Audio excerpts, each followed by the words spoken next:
Nós vamos ver hoje o assunto sobre vírus e suas doenças associadas.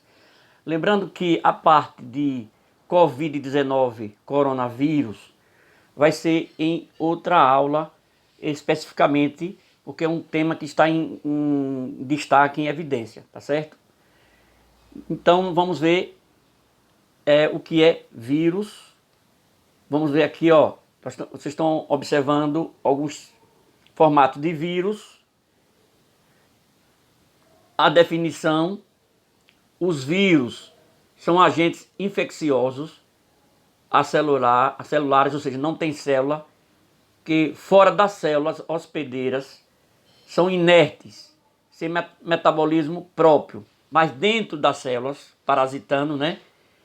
Seu ácido nucleico torna-se ativo, podendo se reproduzir.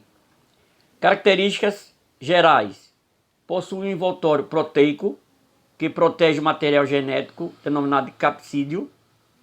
O capsídeo pode ou não ser revestido por um envelope lipídico, derivado das membranas celulares. Possui um único tipo de ácido nucleico, DNA ou RNA, ou um ou outro. Existe vírus com DNA de fita dupla e com fita simples, com RNA de fita dupla ou fita simples. São parasitas intracelulares obrigatórios, multiplicam-se dentro das células vivas usando seu maquinário de síntese de células. Não possui metabolismo, toda a energia que eles utilizam provém da célula hospedeira. Vocês estão vendo aí características em relação ao tamanho dos vírus. Dá para observar que nós temos vírus com 225 nanômetros, 300 nanômetros, 150 nanômetros, 90 nanômetros, 24 nanômetros. Enquanto a célula que ele vai parasitar, por exemplo, a célula da bactéria, aí, 1000 nanômetros. A célula das hemácias da gente, 10.000 nanômetros. Então o vírus é um ser em que ele é bem microscópico e bem pequenininho, né? Os vírus são organismos vivos. A vida pode ser definida como um complexo de processos resultante da ação de proteínas. Ele diz assim: o vírus são organismos vivos. Os ácidos nucleicos das células vivas estão em constante atividade. Dessa maneira, os vírus não são considerados organismos vivos porque são inertes, fora das células hospedeiras, e também eles não têm célula. No entanto, quando penetram em uma célula hospedeira, o ácido nucleico vitral torna-se ativo. Sobre este ponto de vista, os vírus estão vivos quando proliferam dentro da célula hospedeira infectada. Então, a linha de raciocínio é o seguinte: é considerado ser vivo quando tem célula. Os vírus não têm, mas eles fazem atividades com seus ácidos nucleicos, utilizando as suas proteínas. Então, não deixa de ser um ser vivo, né? Aqui nós estamos vendo a estrutura dos vírus, partículas, viram ácido nucleico mais capsídeo proteico, porque o vírus, a estrutura dele basicamente é ácido nucleico, DNA ou RNA, e capsídeo proteico, que são proteínas. Serve como veículo da transmissão de um hospedeiro para outro. Aí vocês estão vendo um exemplo aqui, um vírus que tem capsídeo e RNA, do mosaico. O outro adenovírus tem DNA. Aí vocês estão vendo o vírus da gripe, que tem RNA. E deixa eu ampliar aqui, o bacteriofago, que é outro tipo de vírus, que ele tem DNA. Então, o vírus ou ele tem RNA ou ele tem DNA, tá certo? Existem vírus de diferentes formas geométricas, helicoides, icosaedricos, cilíndricos, poliedricos e etc. Podemos classificar os vírus, deixa eu subir aqui para facilitar, em dois grupos: os vírus envelopados e os não envelopados. Os vírus envelopados, o capsídeo é coberto pelo envelope, que é formado quando o vírus é exorcitado da célula hospedeira, quando ele sai da célula hospedeira. Dessa maneira, o envelope é formado por uma porção de membrana citoplasmática. No grupo dos não envelopados, o capsídeo não se encontra envolvido pelo envelope. Dessa maneira, dizemos que o vírus é nu.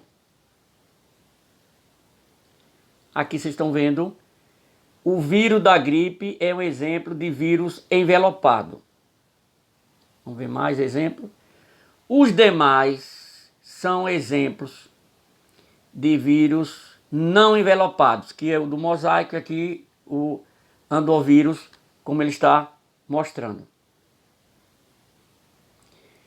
Quem são os hospedeiros dos vírus? Eles praticamente eles parasitam todos os seres vivos.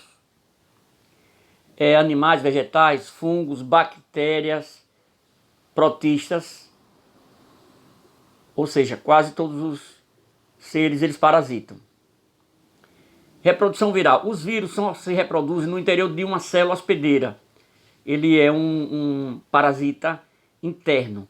O ácido nucleico dos vírus possui somente uma pequena parte do gene necessário para a síntese de novos vírus.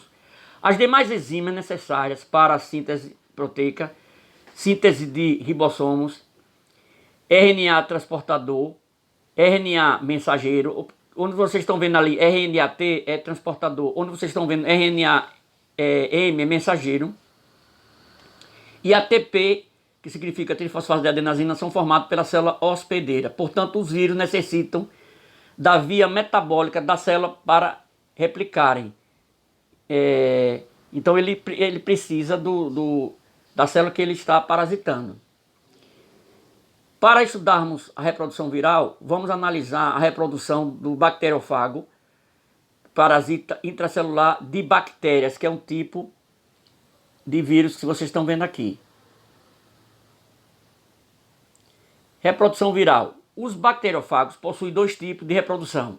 Um ciclo lítico, que é chamado de lise, e ocorre a morte da célula hospedeira. E um ciclo lisogênico, que a célula hospedeira permanece viva, só fica danificada. Aí o ciclo lítico, que mata a célula hospedeira, vocês estão vendo agora os esquemas, eu estou passando aqui, vocês verem como é o esquema. Vou passar rápido essa parte. Aqui é só mostrando o esquema do vírus, que ele tem essa característica. Ainda aqui é o ciclo lítico. O ciclo lisogênico, o processo é semelhante ao ciclo lítico, porém o DNA do fago se insere ao DNA bacteriano e o vírus não mata a célula. Agora é chamado de profago. Toda vez que a bactéria replica seus cromossomos, o DNA do profago também é replicado, permanecendo latente nas células filhas. Aí vamos ver aqui. Eu vou sair aqui da tela para facilitar para vocês.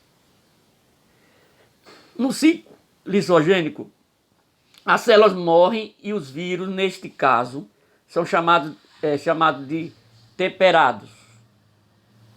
Porém, o DNA viral pode ser removido dos cromossomos ou do cromossomo bacteriano e iniciar um ciclo lítico.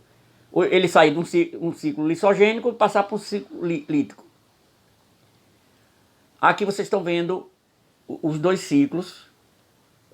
O cromossomo bacteriano, aí vai surgindo. O fago multiplica-se na bactéria hospedeira. A célula é lisada, liberando os fagos. E aqui é o ciclo lítico. O ciclo lisogênico, olha como acontece. O genoma viral, a bactéria se reproduz normalmente. As sucessões de divisões de células geram uma população de bactérias portadora do profago continua e ocasionalmente o profago solta-se do cromossomo bacteriano e inicia um ciclo lítico.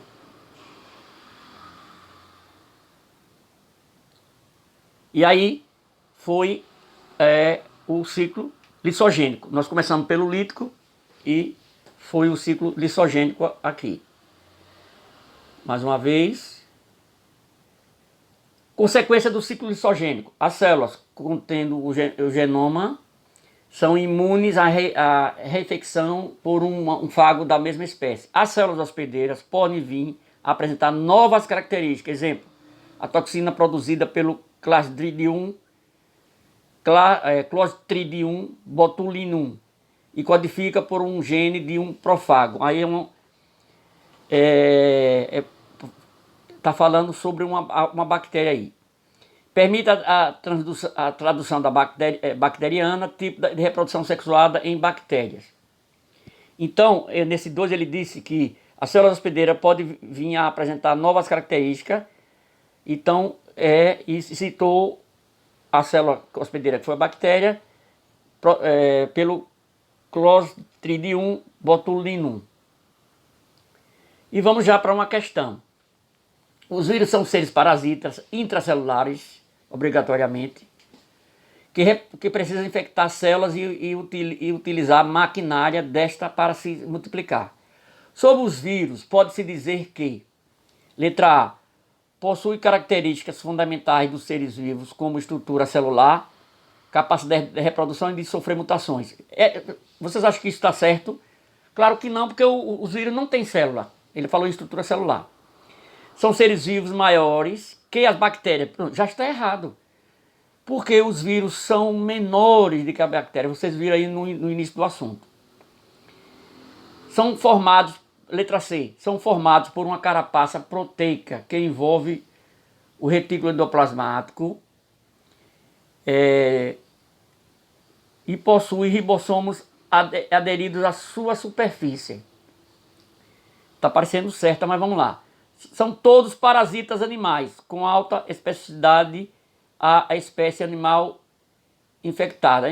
O erro daí é quando fala especificidade. Pode desempenhar uma função semelhante à dos antibióticos, promovendo a morte e impedindo a reprodução das bactérias. Então, está entre a letra E e a letra C. O que é que pode estar errado na letra C? São formados por uma carapaça proteica que envolve o retículo endoplasmático e possui ribossomos. Lembrando que os vírus não têm organelas assim. Ele não tem citoplasma. Então ele falou em retículo endoplasmático, ribossomos, entendeu? Então a resposta correta é letra E. Os bacteriofagos são vírus que infectam bactérias, reproduzindo-se no interior para o processo de reprodução e acabam utilizando todo o maquinário bacteriano, culminando com a morte da célula bacteriana em efeito similar ao dos antibióticos. Letra E, nós marcamos lá. Segunda questão. A dengue, a AIDS e a gripe são causadas pelo H1N1, são viroses atualmente modificadas, monitoradas pelos órgãos de saúde pública. Uma semelhança entre esses vírus estão no fato de apresentarem RNA como material genético. Entretanto, o HIV, causador da AIDS, é considerado um retrovírus, pois utiliza seu RNA diretamente como mensageiro, ribossômico e transportador durante a infecção, converte seu RNA em DNA antes da contaminação. A letra B já está errada. Vamos deixar em stand-by. Letra C. Contém uma enzima, a transcriptase, reserva para a síntese de DNA a partir do RNA. Essa letra C é a que mais se aproxima da resposta correta. Mas a gente deixou a C e a A. Letra D. Modifica o genoma humano? Não, jamais. Letra E. Não depende dos processos celulares de transcrição do RNA. E ele depende. Então, está entre a C e a A. Ah, diz assim, utiliza seu RNA diretamente como um mensageiro. Então, o ribossômico e transportador durante a infecção. Então, é essa parte que não está totalmente certa, dele utilizar diretamente o seu RNA como mensageiro ribossômico e transportador durante a infecção. Então, a resposta correta vai ser letra C. Aqui está dizendo que o retrovírus, vírus que apresenta a enzima transcriptase reversa, é responsável pela catalisação da produção do DNA a partir do RNA, uma transcrição de reserva, processo inverso ao que ocorre nos seres vivos de todos os reinos. Retrovírus, HIV. HIV é o vírus da imunodeficiência humana que causa a AIDS no ser humano. É um vírus envelopado, possui duas fitas idênticas, possui enzima transcriptase e o HIV é um retrovírus que possui capacidade de produzir DNA a partir do RNA, porque esse HIV ele tem RNA, mas a partir do RNA ele consegue produzir o DNA. Para ser considerado retrovírus não basta possuir RNA, é necessário a presença de enzimas transcriptase de reserva. Aqui vocês estão vendo o ciclo de um retrovírus do HIV.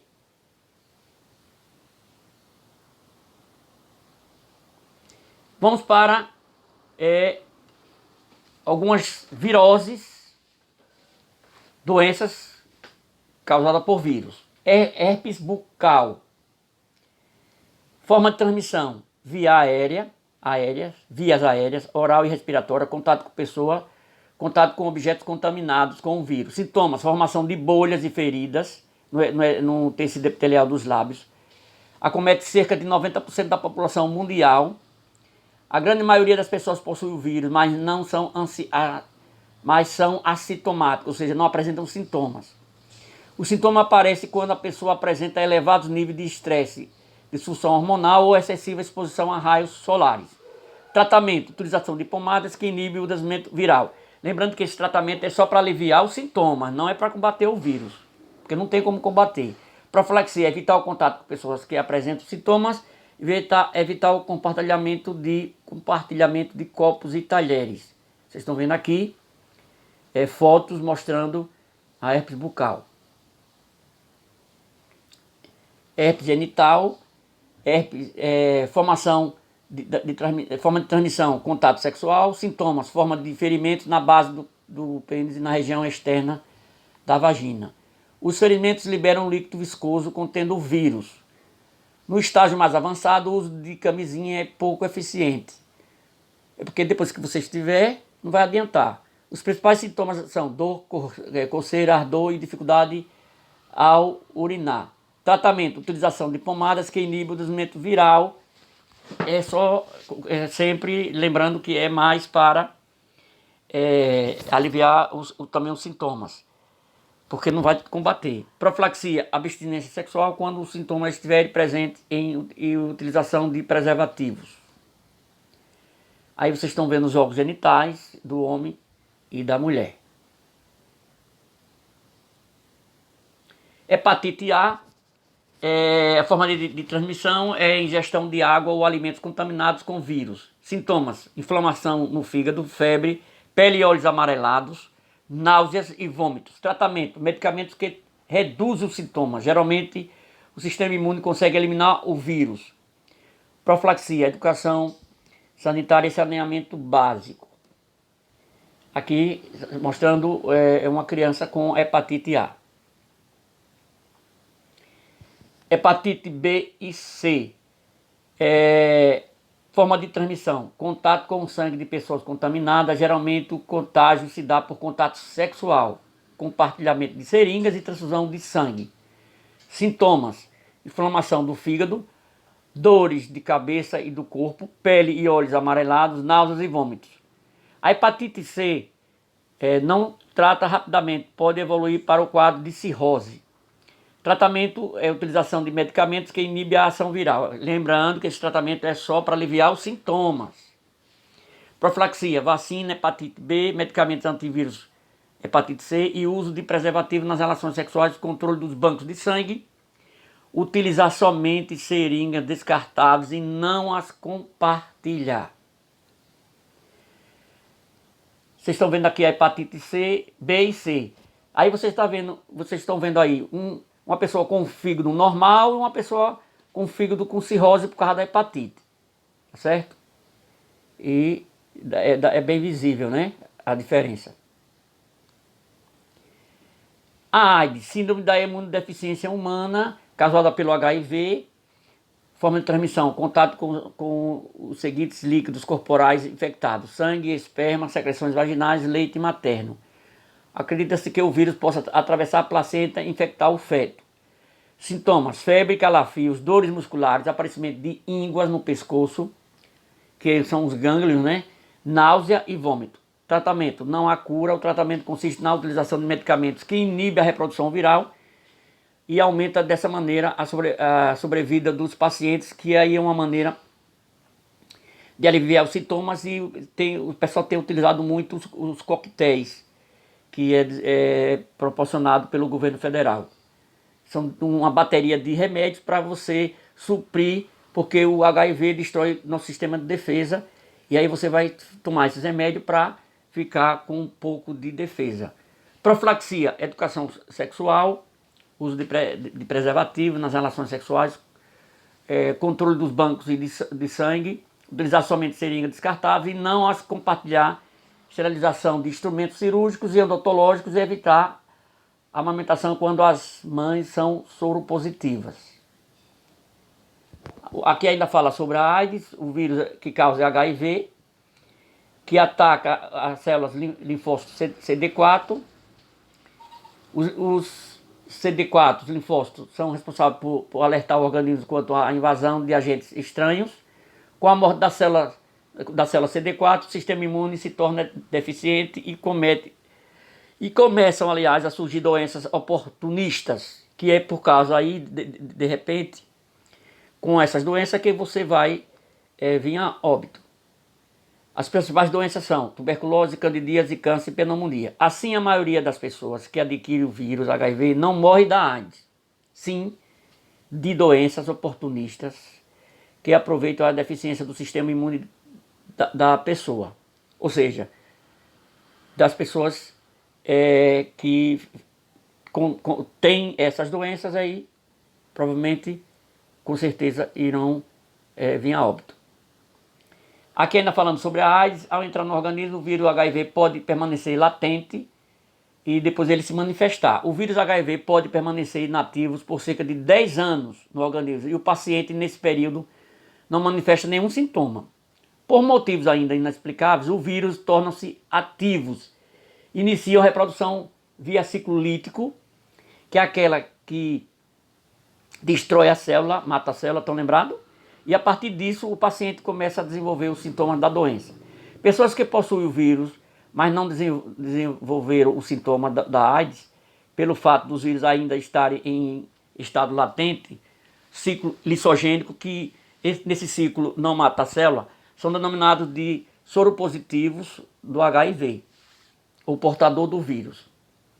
Pessoas que são soropositivos, o soro positivo, apesar de não manifestar nenhum sintoma, pode transmitir o vírus, tá certo? São chamados de aidéticos aqueles pacientes que já apresentam os sintomas da AIDS: febre, calafrio, dores musculares, aparecimento de ínguas no pescoço, náuseas, vômito e também sintomas de doenças oportunistas. Então, é chamado de aidético quando apresenta o quê? Os sintomas. Não esquecer desse detalhe. Aqui é uma estatística antiga de 2002, que 40 milhões de pessoas vivem com HIV e a AIDS. HIV é o vírus que causa, a AIDS é a doença, mas com certeza hoje a quantidade é bem maior. Aqui são os sintomas da AIDS, vocês estão vendo o cantor Cazuza e pessoas lá da África. Sarampo. Forma de transmissão: vias aéreas, oral e respiratória, contato com pessoas, contato com objetos contaminados com o vírus. Sintomas: febre alta, tosse seca, aparecimento de manchas vermelhas pelo corpo. Tratamento: não possui, geralmente o sistema imune consegue eliminar o vírus. Então você tem um sarampo, por exemplo, eu tive o sarampo e depois eu fiquei imunizado, porque minhas células de defesa criou um sistema de anticorpos devido à presença dos vírus no meu corpo. Profilaxia, vacinação na infância chamada de tríplice viral. Aqui exemplo de uma criança com sarampo. Catapora, forma de transmissão, vias aéreas, oral e respiratória. Contato com pessoa, contato com objetos contaminados com o vírus. Lesões, sintomas, lesões na pele que causam ardor e coceira em crianças, catapora ou varicela, em adulto o pessoal chama de cobreiro. Tratamento, não possui, geralmente o sistema imune consegue eliminar o vírus e também as pessoas quando tem catapora ficam imunizadas. Profilaxia, vacinação na infância, evitar contato com pessoas contaminadas. Aqui vocês estão vendo foto de uma criança com a catapora. Raiva, forma de transmissão, contato com a saliva de animais mamíferos doentes, principalmente através de mordidas. Em ambientes urbanos, tem cães e gatos. Vou tomar um pouquinho de água aqui. Em ambiente rural, morcegos hematófagos, ou seja, morcegos que se alimentam de sangue. Sintomas nos animais doentes: encefalite, agressividade excessiva, aumento da salivação, capacidade de deglutição, hidrofobia, medo de água. Sintomas no homem: insônia, dor de cabeça, convulsões, salivação excessiva, febre, espasmo dos músculos da glote, dificuldade de deglutição, hidrofobia. Profilaxia, não possui cura. Vacinação dos animais domésticos, tem que ser vacinado os animais, lembrar desse detalhe importante. Vacina antirrábica para seres humanos, depois que a pessoa é mordida pelo cachorro, que ele esteja com o vírus da raiva. O vírus que, na verdade, o vírus que causa a raiva. Aí vocês estão vendo aqui exemplo de animais e de pessoas com a questão do vírus que causa a raiva. Poliomielite. Aqui no Brasil ela foi erradicada em 1989. Detalhes importantes para o Enem. O que é erradicada? Não existe mais porque as pessoas foram vacinadas e estão imunes. Forma de transmissão: ingestão de água e alimentos contaminados com vírus e contato pessoa por pessoa. Sintomas: o vírus atinge o sistema nervoso, onde sua multiplicação pode levar à destruição de neurônios motores, levando à paralisia de membros. Tratamento: não possui. Profilaxia: não possui cura. Vacina SAB e SAIM, que todos vocês tomaram com certeza essa vacina, ok? Aqui está mostrando a criança tomando a vacina e mostrando pessoas, principalmente crianças que tiveram a paralisia infantil, foi acometida com o vírus que causa poliomielite. Dengue: através da picada da fêmea, a forma de transmissão do mosquito Aedes aegypti e Aedes albopictus. Sintomas: dores lombares, tonteira, desmaios e febre aguda. Tratamento: consiste apenas na tentativa de remediar os sintomas. A aspirina é contraindicado por interferir na coagulação sanguínea. Não pode, tem que ser paracetamol. Profilaxia: não possui cura. Nós não temos ainda vacina. Eliminação de criador de mosquito, objetos que acumule água parada, utilização de inseticidas e repelentes.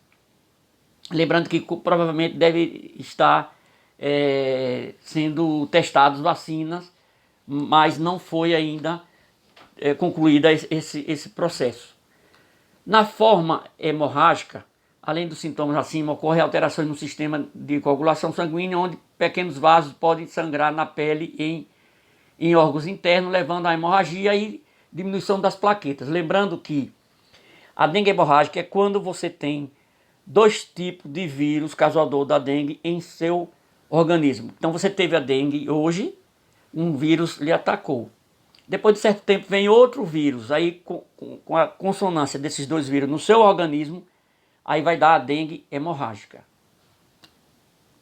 Cachumba, forma de transmissão, vias aéreas, oral e respiratória, contato com pessoa, contato com objeto contaminado com o vírus. Sintomas, aumento das glândulas parótidas.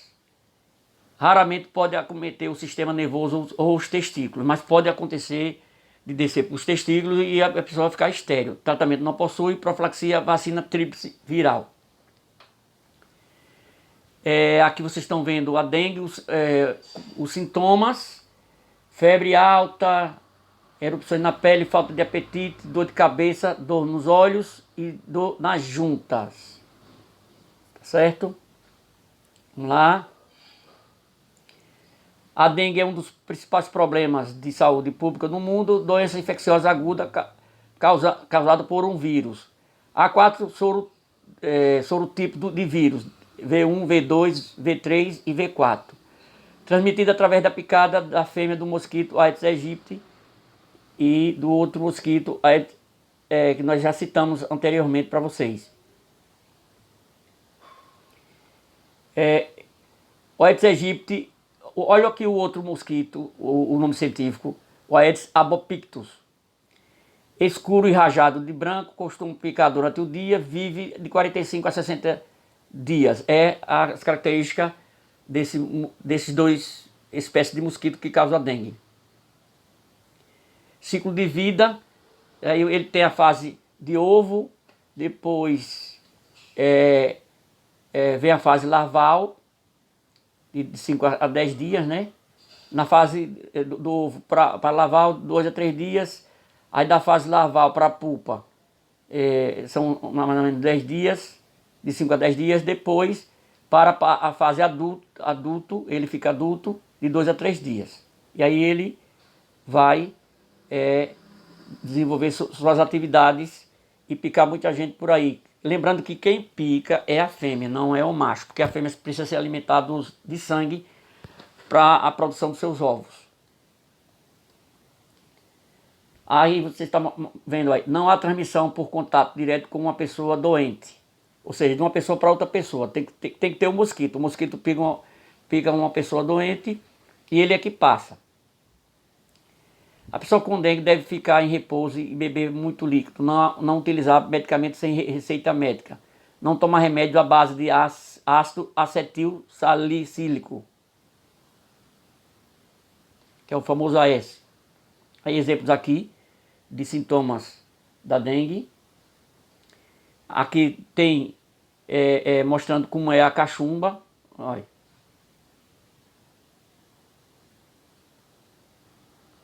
Rubéola, forma de transmissão: vias aéreas, contato com pessoa, contato com objetos contaminados com o vírus.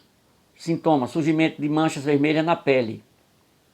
O vírus da rubéola em mulheres grávidas é capaz de atravessar a barreira placentária e infectar o feto, causando cegueira, surdez e retardo mental. Tratamento só soro, profilaxia, vacinação tríplice viral, exame pré-natal em mulheres grávidas, vacinação de mulheres que estão no período fértil, mas que ainda não estão imunes ao vírus. Aqui vocês estão vendo exemplos de crianças com a rubéola. A gripe, a tão famosa gripe, vírus influenza.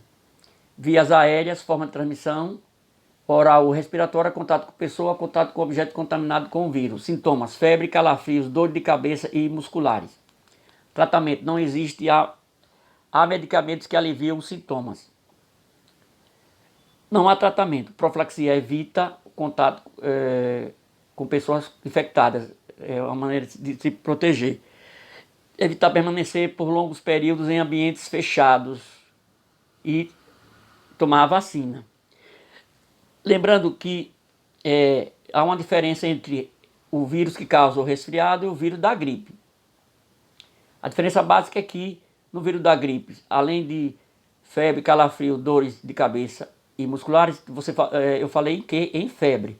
No resfriado você pode ter calafrio, dor de cabeça musculares, mas não tem febre. Então, a da gripe tem febre, do resfriado não tem febre.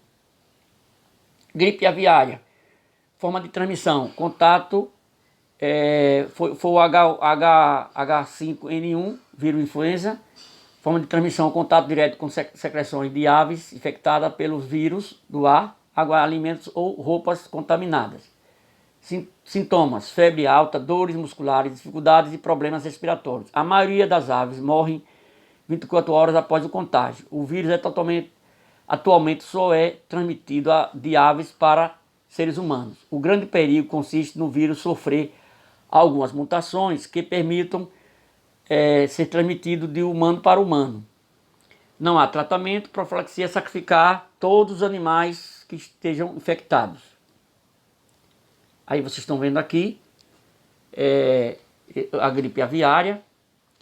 E já nessa época que foi feita essa matéria, o pessoal já estava usando máscara lá na Ásia, viu? Agente etiológico, vírus HPV. Forma de transmissão, contato sexual. O HPV pode permanecer durante anos em estado de latência no organismo. Suas manifestações podem aparecer ou reaparecer em qualquer momento da vida sem motivo aparente. Tratamento: retirada das lesões através do procedimento cirúrgico. Profilaxia: uso de preservativo nas relações sexuais. Realização de exames periódicos Papa Nicolau para detecção de lesões no útero e vacinação. Aí o famoso ebola. Modo de transmissão: contato com sangue, vômitos, urinas, fezes e secreções de pessoas infectadas. Tratamento e prevenção: sem tratamento eficaz, sem prevenção. Aí vocês estão vendo aí, primeiros sintomas da ebola, aparece de 2 a 21 dias, para surgir após a contaminação, febre acima de 38,3 graus, enjoo, dor de garganta, tosse, cansaço, forte dor de cabeça. Após uma semana, sintomas podem agravar: vômito, diarreia, hemorragias que levam ao sangramento pelo nariz, garganta inflamada, manchas ou bolhas e alterações cerebrais. E agora a febre do chikungunya. Foi descrita nos países da África nas décadas de 50 e 60. Aquele que se dobra é o significado aí por conta, né? Desses sintomas do chikungunya, né? Postura das pessoas acometidas pela doença. Em 2013, nas ilhas do Caribe. Sintomas: artralgia é o sintoma mais característico, febre de início súbito e dor nas articulações, tornozelos, punho, articulação da mão. O diferencial da dengue é o predomínio da dor articular crônica incapacitante. Aqui manda, quando a pessoa estiver assim, procurar meramente o serviço de saúde. E agora a febre pelo Zika. O vírus Zika foi isolado em 1947 na floresta Zika, por isso que leva esse nome. Em Uganda, na África, motivo da denominação do vírus. É endêmica no leste e no oeste do continente africano. Modo de transmissão: pela picada do mosquito Aedes, sendo na área urbana o principal vetor, e o Aedes é o Aedes aegypti. Período de incubação: após a picada do mosquito, os sintomas da doença aparecem de 3 a 12 dias.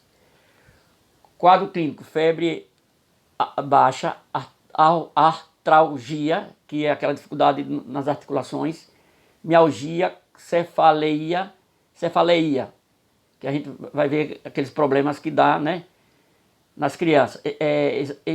Exatema maculopapular, edema de membros inferiores, conjuntivite. Doença ao alto limite com a duração de 4 a 7 dias. Não há tratamento específico.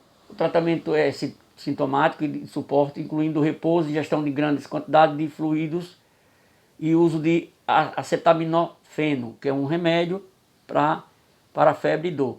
No caso de erupções pruriginosas, os antihistamínicos podem ser considerados.